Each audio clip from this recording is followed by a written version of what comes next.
بسم الله الرحمن الرحيم. سيقول السفهاء من الناس ما ولاهم عن قبلتهم التي كانوا عليها قل لله المشرق والمغرب يهدي من يشاء إلى صراط مستقيم. وكذلك جعلناكم أمة وسطا لتكونوا شهداء على الناس ويكون الرسول عليكم شهيدا. وما جعلنا القبلة التي كنت عليها إلا لنعلم من يتبع الرسول ممن ينقلب على عقبيه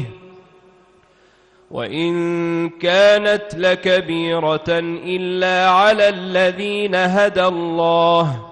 وما كان الله ليضيع إيمانكم إن الله بالناس لرؤوف رحيم. قد نرى تقلب وجهك في السماء فلنولينك قبلة ترضاها فول وجهك شطر المسجد الحرام وحيث ما كنتم فولوا وجوهكم شطره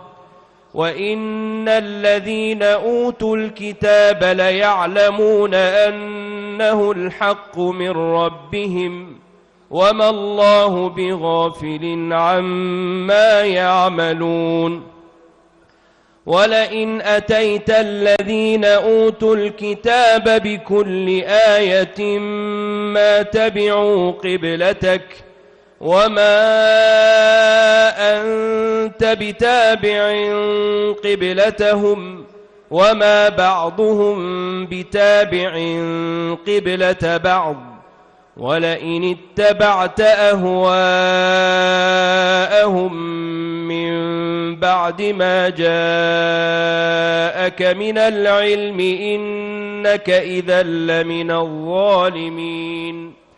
الذين آتيناهم الكتاب يعرفونه كما يعرفون أبناءهم وإن فريقا منهم ليكتمون الحق وهم يعلمون. الحق من ربك فلا تكونن من الممترين. ولكل وجهة هو موليها فاستبقوا الخيرات أينما تكونوا يأت بكم الله جميعا إن الله على كل شيء قدير. ومن حيث خرجت فول وجهك شطر المسجد الحرام وإنه للحق من ربك وما الله بغافل عما تعملون. ومن حيث خرجت فول وجهك شطر المسجد الحرام وحيث ما كنتم فولوا وجوهكم شطره لئلا يكون للناس عليكم حجة إلا الذين ظلموا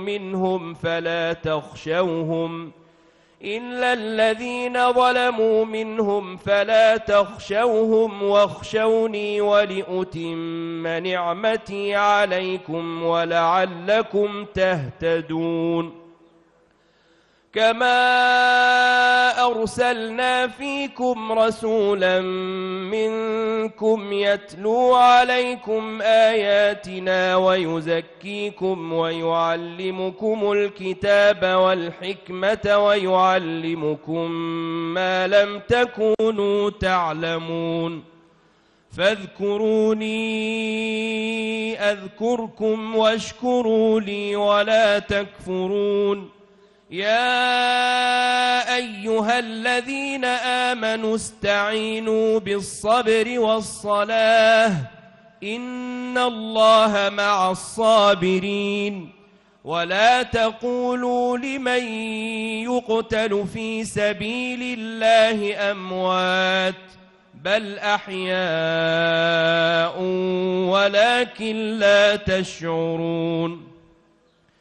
ولنبلونكم بشيء من الخوف والجوع ونقص من الأموال والأنفس والثمرات وبشر الصابرين الذين إذا أصابتهم مصيبة قالوا إنا لله وإنا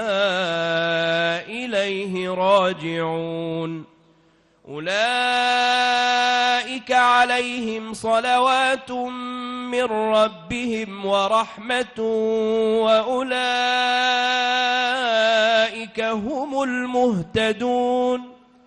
إن الصفا والمروة من شعائر الله فمن حج البيت أو اعتمر فلا جناح عليه أن يطوف بهما ومن تطوع خيرا فإن الله شاكر عليم إن الذين يكتمون ما أنزلنا من البينات والهدى من بعد ما بيناه للناس في الكتاب أولئك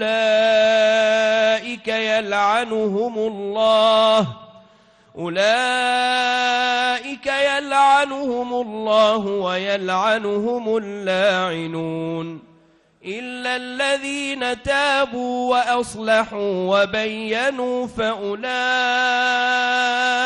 أتوب عليهم وأنا التواب الرحيم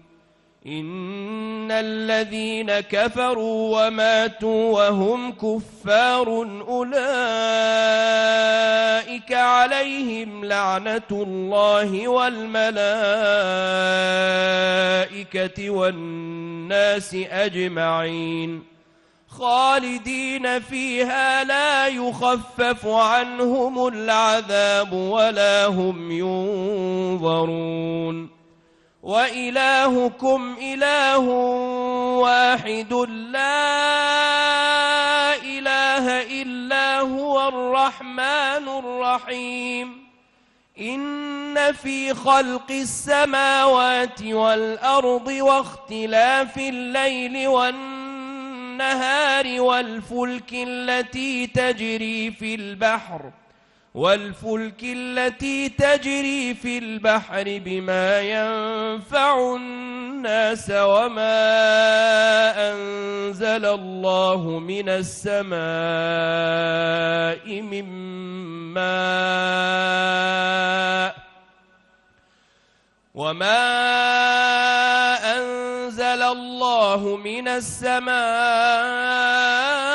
من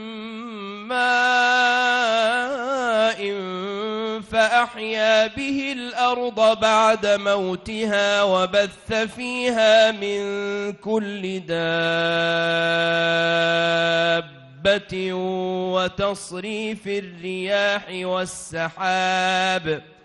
وتصريف الرياح والسحاب المسخر بين السماء والأرض لآيات لقوم يعقلون ومن الناس من يتخذ من دون الله أندادا يحبونهم كحب الله والذين آمنوا أشد حبا لله ولو يرى الذين ظلموا إذ يرون العذاب أن القوة لله جميعا وأن الله شديد العذاب إذ تبرأ الذين اتبعوا من الذين اتبعوا ورأوا العذاب وتقطعت بهم الأسباب وقال الذين اتبعوا لو أن لنا كرة فنتبرأ منهم كما تبرأوا منا كذلك يريهم الله أعمالهم حسرات عليهم وما هم بخارجين من النار. يا أيها الناس كلوا مما في الأرض حلالا طيبا ولا تتبعوا خطوات الشيطان إنه لكم عدو مبين. إنما يأمركم بالسوء والفحشاء وأن تقولوا على الله ما لا تعلمون.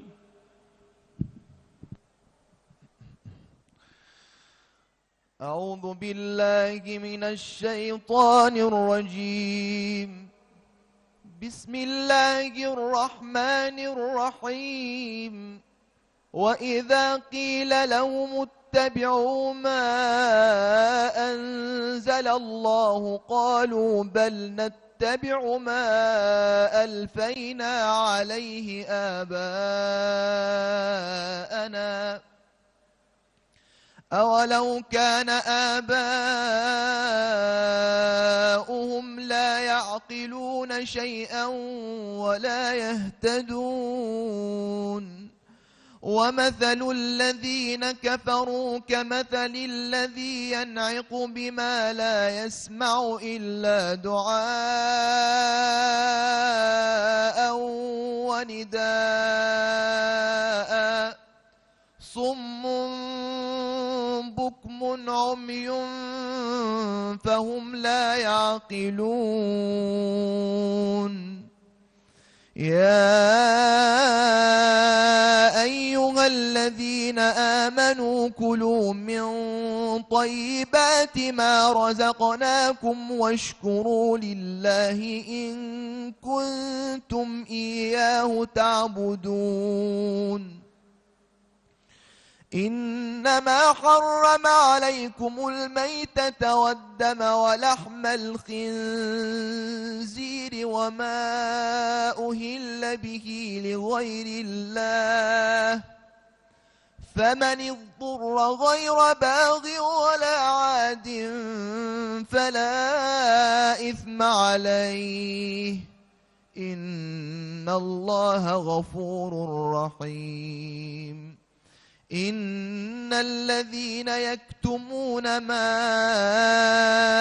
أنزل الله من الكتاب ويشترون به ثمنا قليلا أولئك ما يأكلون في بطونهم إلا النار ولا يكلمهم الله يوم القيامة ولا يزكيهم ولهم عذاب أليم. أولئك الذين اشتروا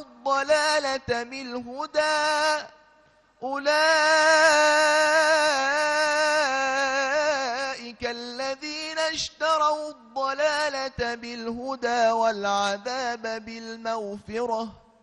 فما أصبرهم على النار. ذلك بأن الله نزل الكتاب بالحق وإن الذين اختلفوا في الكتاب لفي شقاق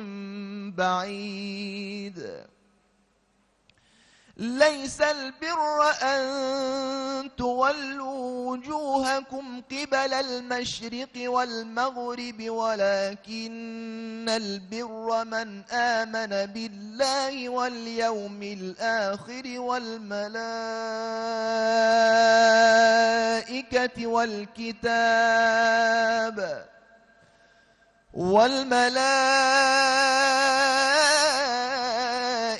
والكتاب والنبيين وآتى المال على حبه ذوي القربى واليتامى والمساكين وابن السبيل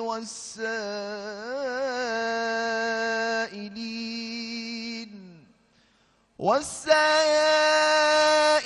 وفي الرقاب وأقام الصلاة وآتى الزكاة والموفون بعهدهم إذا عاهدوا والصابرين في البأساء والضراء وحين البأس أولئك الذين صدقوا وأولئك هم المتقون. يا أيها الذين آمنوا كتب عليكم القصاص في القتلى الحر بالحر والعبد بالعبد والأنثى بالأنثى فمن عفي له من أخيه شيء فاتباع بالمعروف وأداء إليه بإحسان ذلك تخفيف من ربكم ورحمة فمن اعتدى بعد ذلك فله عذاب أليم. ولكم في القصاص حياة يا أولي الألباب لعلكم تتقون. كتب عليكم إذا حضر أحدكم الموت إن ترك خيرا الوصية للوالدين والأقربين بالمعروف حقا على المتقين. فمن بدله بعدما سمعه فإنما إثمه على الذين يبدلونه إن الله سميع عليم. فمن خاف من موص جنفا أو إثما فأصلح بينهم فلا إثم عليه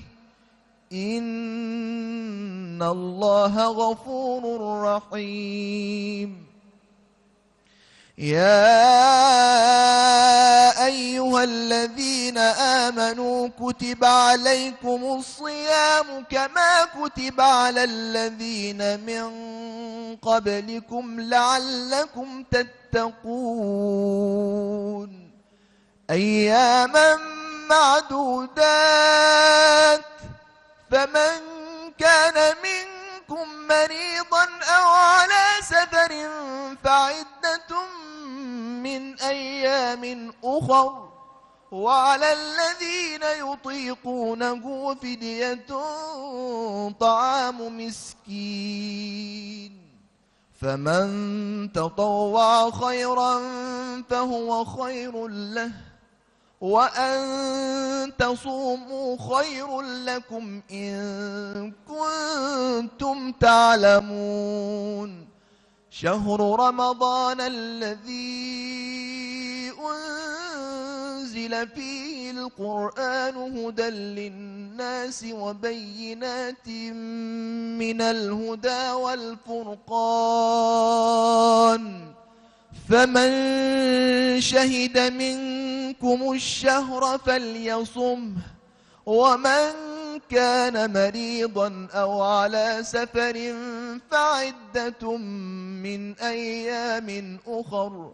يريد الله بكم اليسر ولا يريد بكم العسر ولتكملوا العدة ولتكبروا الله على ما هداكم ولعلكم تشكرون وإذا سألك عبادي عني فإني قريب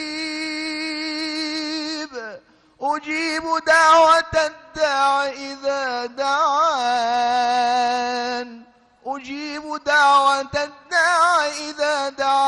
فليستجيبوا لي وليؤمنوا بي لعلهم يرشدون أحل لكم ليلة الصيام الرفث إلى نسائكم هن لباس لكم وأنتم لباس لهن علم الله أنكم كنتم تختانون أنفسكم فتاب عليكم وعفى عنكم فالآن باشروهن وابتغوا ما كتب الله لكم وكلوا واشربوا حتى يتبين لكم الخيط الأبيض من الخيط الأسود من الفجر ثم أتموا الصيام إلى الليل ولا تباشروهن وأنتم عاكفون في المساجد تلك حدود الله فلا تقربوها كذلك يبين الله آياته للناس لعلهم يتقون ولا تأكلوا أموالكم بينكم بالباطل وتدلوا بها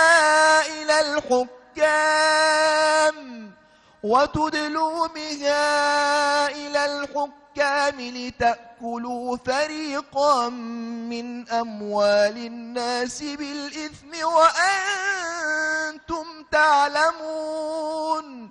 يسألونك عن الأهلة قل هي مواقيت للناس والحج وليس البر بأن تأتوا البيوت من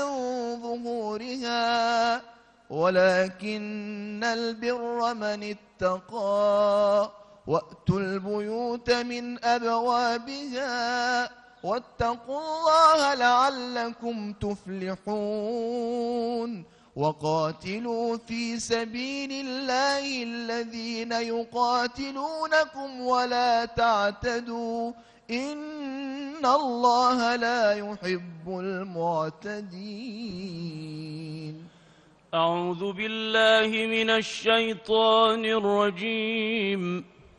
بسم الله الرحمن الرحيم. واقتلوهم حيث ثقفتموهم وأخرجوهم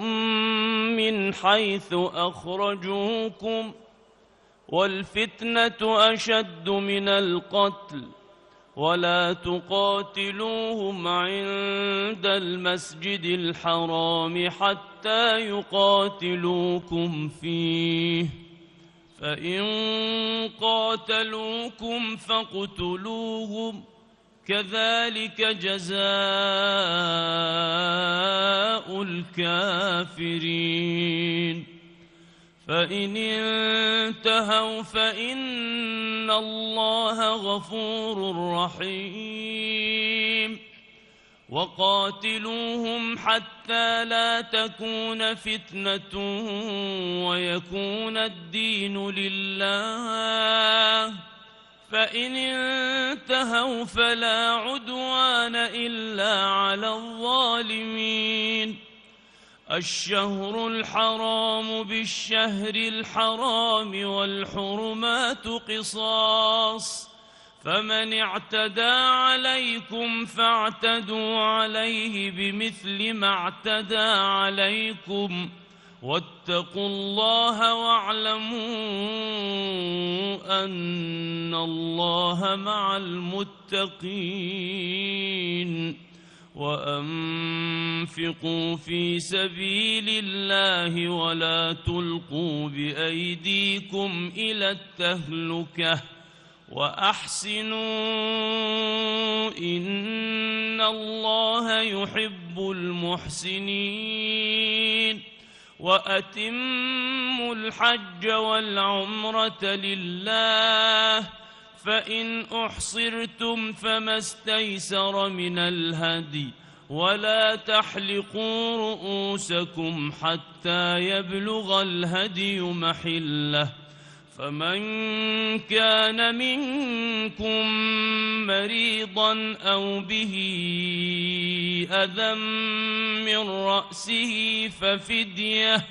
ففدية من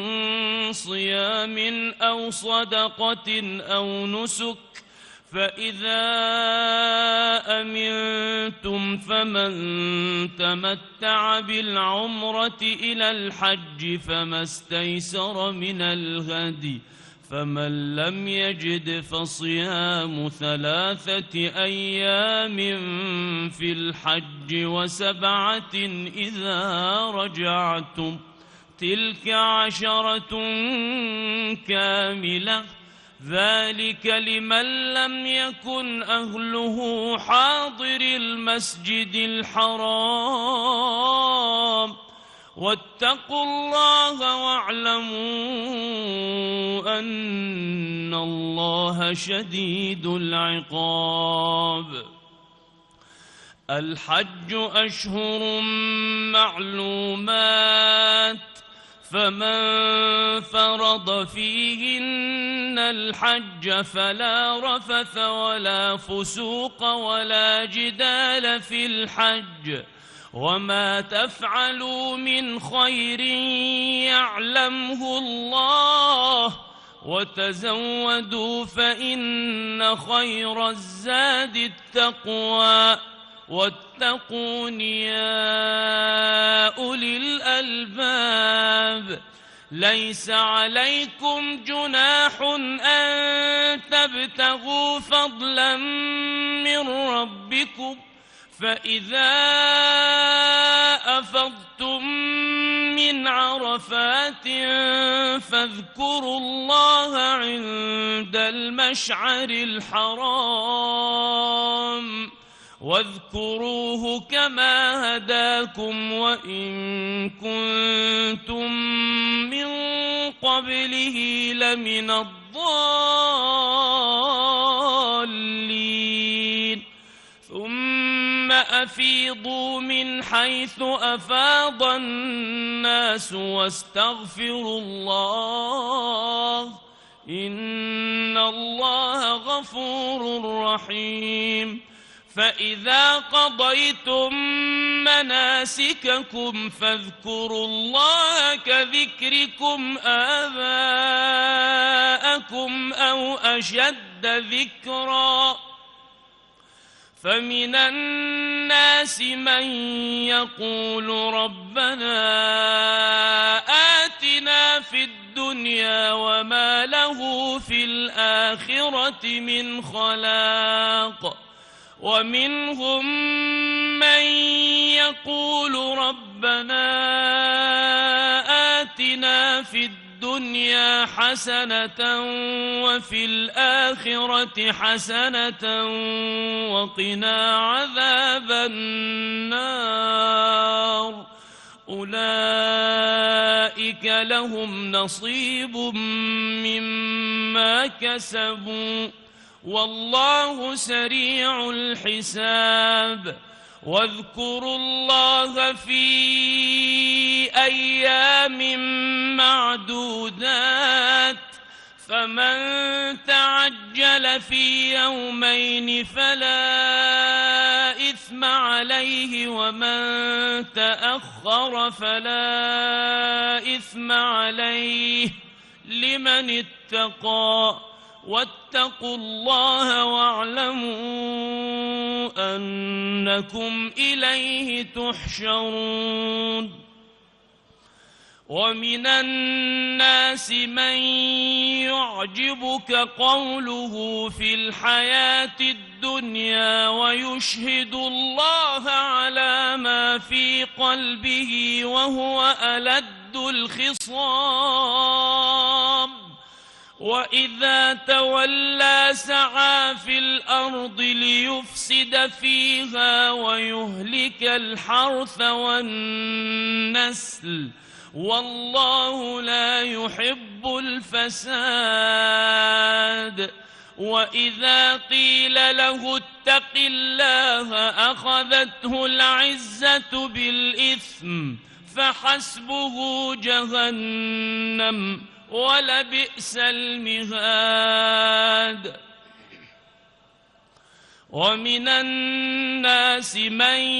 يشري نفسه ابتغاء مرضات الله والله رؤوف بالعباد يا أيها الذين آمنوا ادخلوا في السلم كافة ولا تتبعوا خطوات الشيطان إنه لكم عدو مبين فإن زللتم من بعد ما جاءتكم البينات فاعلموا أن الله عزيز حكيم هل ينظرون إلا أن يأتيهم الله في ظلل من الغمام والملائكة هل ينظرون إلا أن يأتيهم الله في ظلل من الغمام والملائكة وقضي الأمر وإلى الله ترجع الأمور سل بني إسرائيل كم آتيناهم من آية بينة ومن يبدل نعمة الله من بعد ما جاءته فإن الله شديد العقاب زين للذين كفروا الحياة الدنيا ويسخرون من الذين آمنوا والذين اتقوا فوقهم يوم القيامة والله يرزق من يشاء بغير حساب كان الناس أمة واحدة فبعث الله النبيين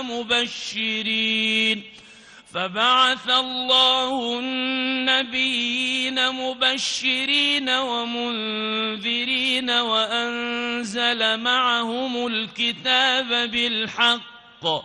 وأنزل معهم الكتاب بالحق ليحكم بين الناس فيما اختلفوا فيه وما اختلف فيه إلا الذين أوتوه من بعد ما جاءتهم البينات بغيا بينهم فهدى الله الذين آمنوا لما اختلفوا فيه من الحق بإذنه والله يهدي من يشاء إلى صراط مستقيم أم حسبتم أن تدخلوا الجنة ولما يأتكم مثل الذين خلوا من قبلكم مستهم البأساء والضراء وزلزلوا حتى يقول الرسول والذين آمنوا معه متى نصر الله ألا إن نصر الله قريب يسألونك ماذا ينفقون قل ما أنفقتم من خير فللوالدين والأقربين واليتامى والمساكين وابن السبيل وما تفعلوا من خير فإن الله به عليم. أعوذ بالله من الشيطان الرجيم. كتب عليكم القتال وهو كره لكم وعسى أن تكرهوا شيئا وهو خير لكم وعسى أن تحبوا شيئا وهو شر لكم والله يعلم وأنتم لا تعلمون. يسألونك عن الشهر الحرام قتال فيه قل قتال فيه كبير وصد عن سبيل الله وكفر به والمسجد الحرام وإخراج أهله منه أكبر عند الله والفتنة أكبر من القتل ولا يزالون يقاتلونكم حتى يردوكم عن دينكم إن استطاعوا ومن يرتد منكم عن دينه فيمت وهو كافر فأولئك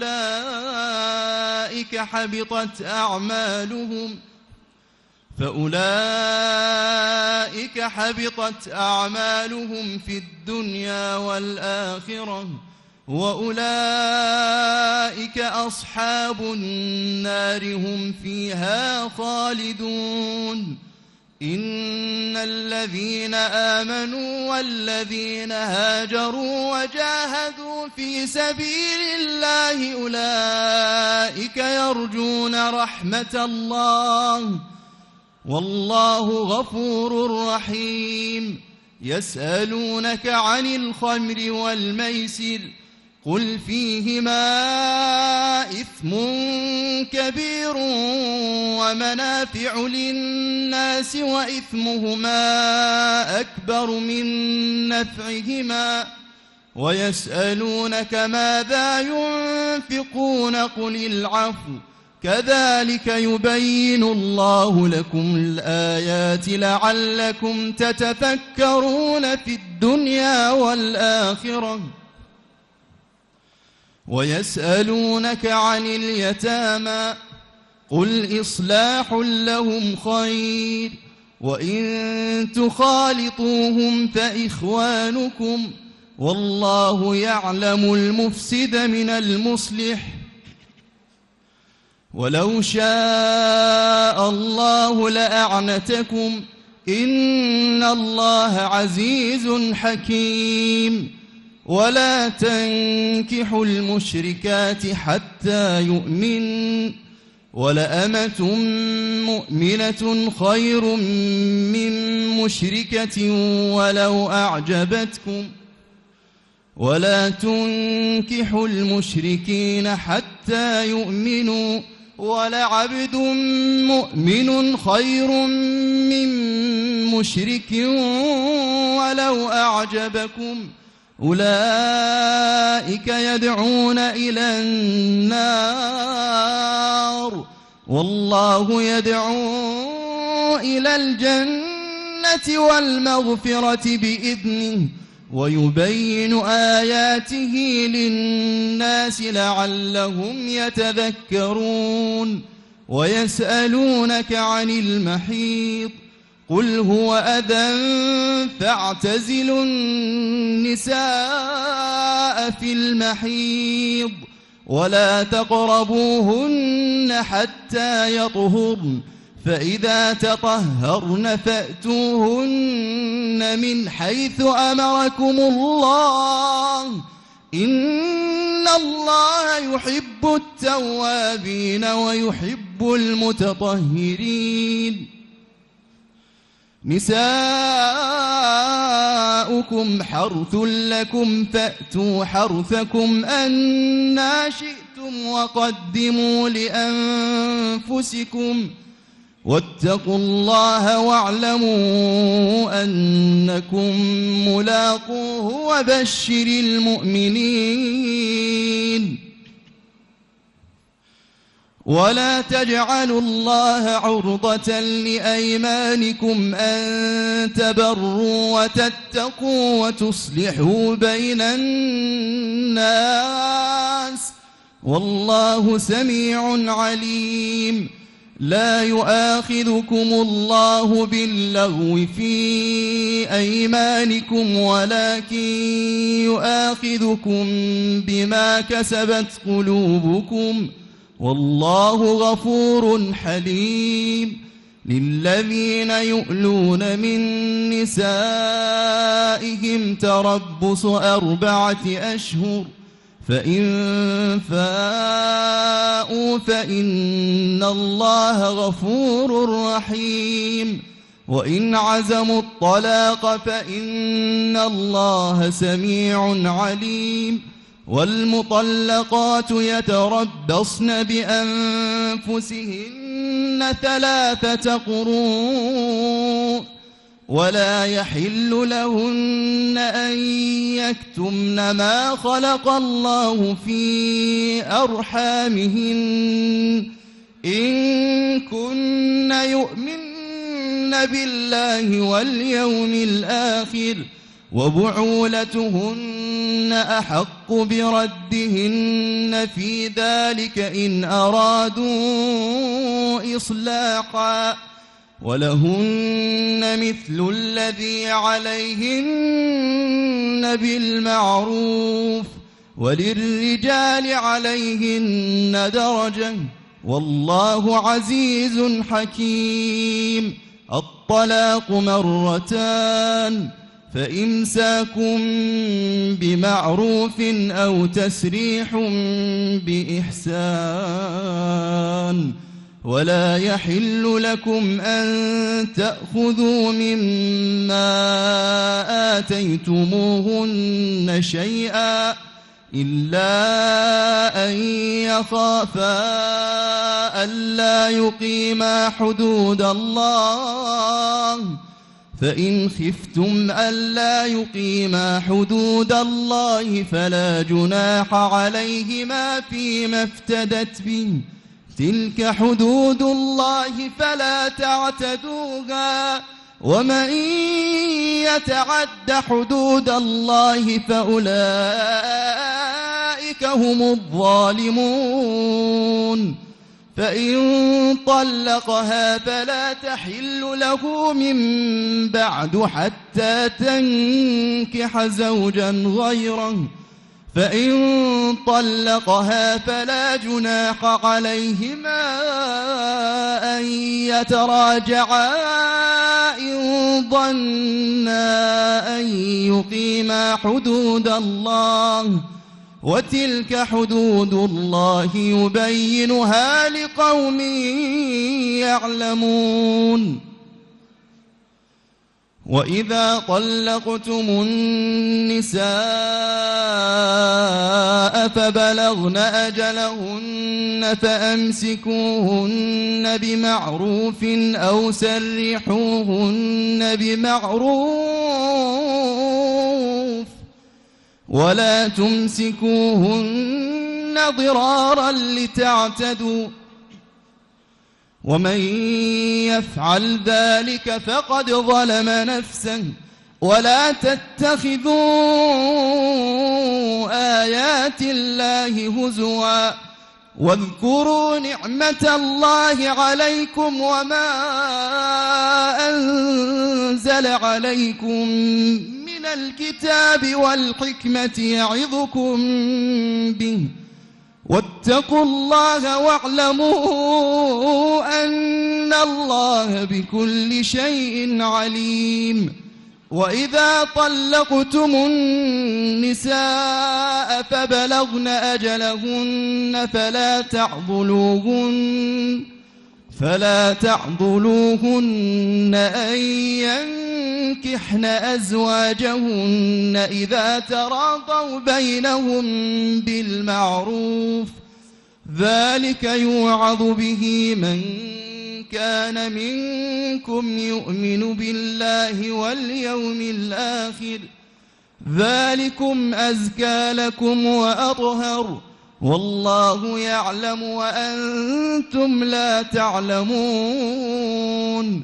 والوالدات يرضعن أولادهن حولين كاملين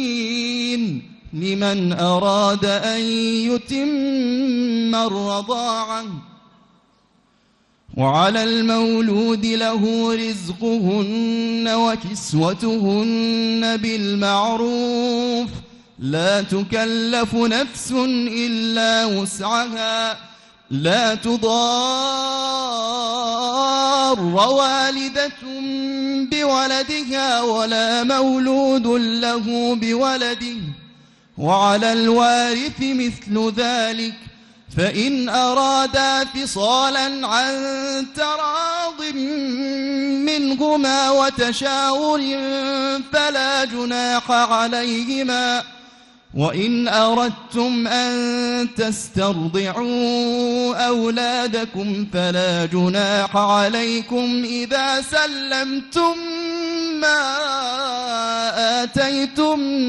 بالمعروف، واتقوا الله واعلموا أن الله بما تعملون بصير. أعوذ بالله من الشيطان الرجيم. والذين يتوفون منكم ويذرون أزواجا يتربصن بأنفسهن 4 أشهر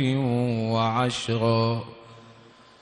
فإذا بلغن أجلهن فلا جناح عليكم فيما فعلن في أنفسهن بالمعروف،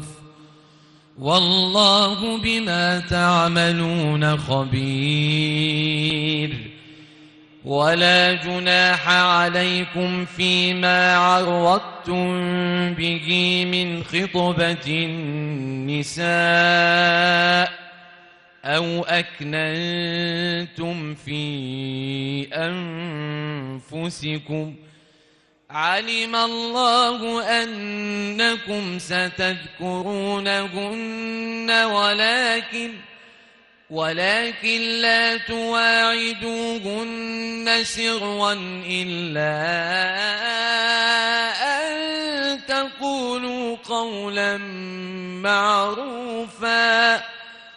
ولا تعزموا عقدة النكاح حتى يبلغ الكتاب أجله، واعلموا أن الله يعلم ما في أنفسكم فاحذروه، واعلموا أن الله غفور حليم. لا جناح عليكم إن طلقتم النساء ما لم تمسوهن أو تفرضوا لهن فريضة، ومتعوهن على الموسع قدره وعلى المقتر قدره متاعا بالمعروف، حقا على المحسنين. وإن طلقتموهن من قبل أن تمسوهن وقد فرضتم لهن فريضة فنصف ما فرضتم إلا أن يعفون أو يعفو الذي بيده عقدة النكاح وأن تعفوا أقرب للتقوى ولا تنسوا الفضل بينكم إن الله بما تعملون بصير حافظوا على الصلوات والصلاة الوسطى وقوموا لله قانتين فإن خفتم فرجالا أو ركبانا فإذا أمنتم فاذكروا الله كما علمكم ما لم تكونوا تعلمون والذين يتوفون منكم ويذرون أزواجا وصية لأزواجهم متاعا إلى الحول غير إخراج فإن خرجن فلا جناح عليكم فيما فعلن في أنفسهن من معروف والله عزيز حكيم وللمطلقات متاع بالمعروف حقا على المتقين كذلك يبين الله لكم آياته لعلكم تعقلون ألم تر إلى الذين خرجوا من ديارهم وهم ألوف حذر الموت فقال لهم الله موتوا ثم أحياهم إن الله لذو فضل على الناس ولكن أكثر الناس لا يشكرون وقاتلوا في سبيل الله واعلموا أن الله سميع عليم من ذا الذي يقرض الله قرضا حسنا فيضاعفه له أضعافا كثيرة والله يقبض ويبسط وإليه ترجعون ألم تر إلى الملأ من بني إسرائيل من بعد موسى إذ قالوا لنبي له مبعث لنا ملكا نقاتل في سبيل الله قال هل عسيتم إن كتب عليكم القتال ألا تقاتلوا قالوا وما لنا ألا نقاتل في سبيل الله وقد أخرجنا من ديارنا وأبنائنا فلما كتب عليهم القتال تولوا إلا قليلا منهم والله عليم بالظالمين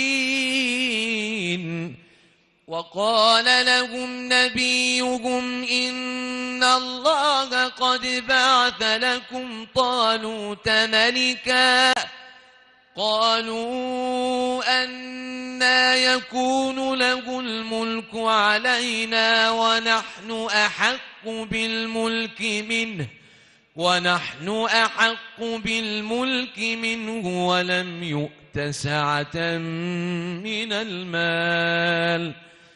قال إن الله اصطفاه عليكم وزاده بسطة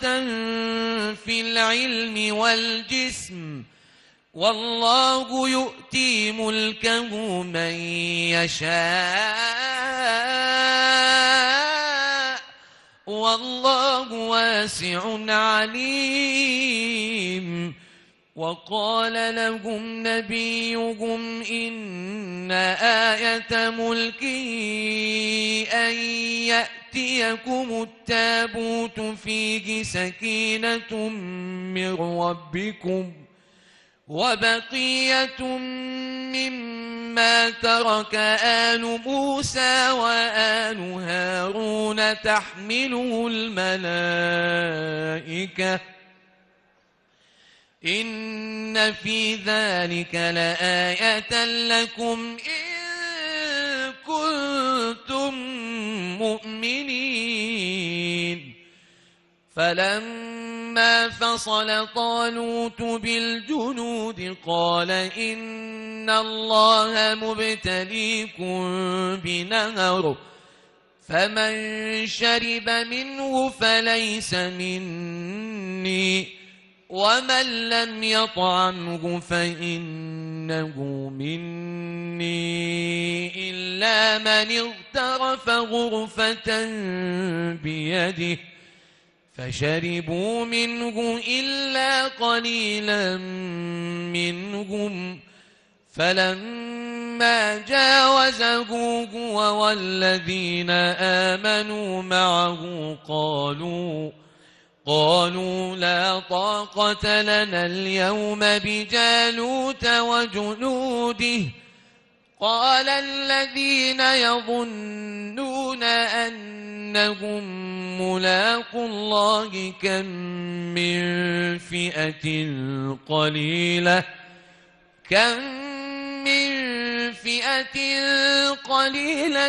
غلبت فئة كثيرة بإذن الله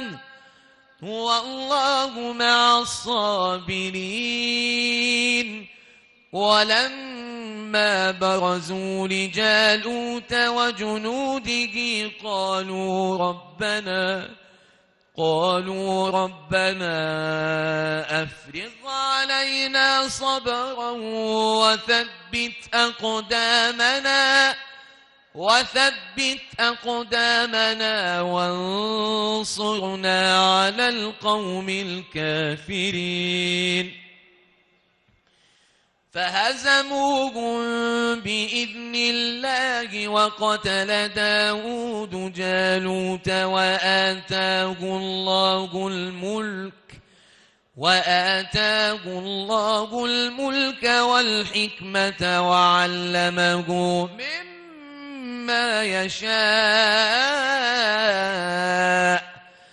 ولولا دفع الله الناس بعضهم ببعض لفسدت الأرض ولكن الله ذو فضل على العالمين. تلك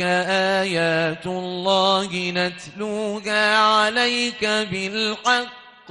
وإنك لمن المرسلين. صدق الله العلي العظيم.